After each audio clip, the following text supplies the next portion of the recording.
Annyeonghaseyo! Eli tosiaan tässä olisi tää mun huoneesittely. Eli mä asun tällaisessa dormissa, asuntolassa. Tässä on tosiaan tää ovi ja aukeaa tällä opiskelijakortilla.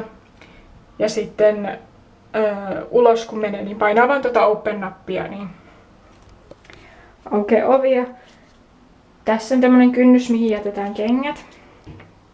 Tossa on mun hienot sandaalit, jotka on kohta hajalla. Ja mun lenkkarit. Tässä on sitten mun käppiksen kengät.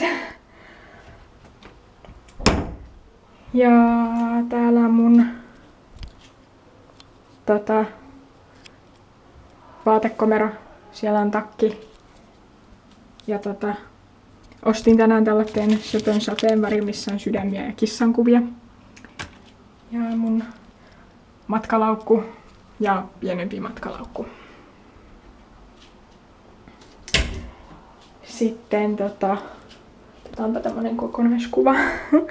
Eli tässä on tosiaan nämä kaapit. Huone. Täältä menee vessaan. Eli tämmönen pikkunen koppero ja täällä on suihku.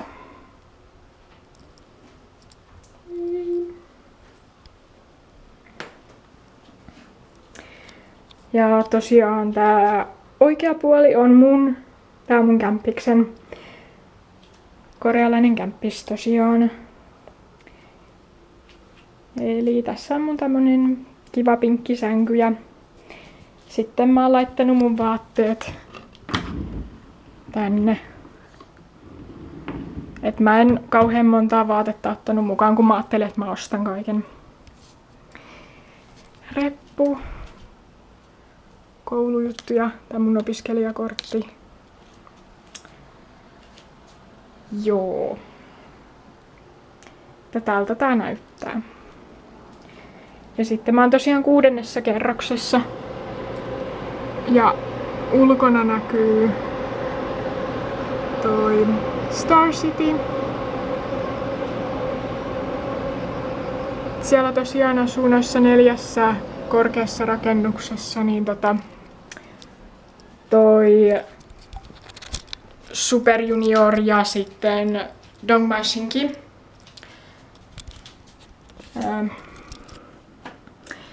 Joo, että ei mulla kai tässä muuta.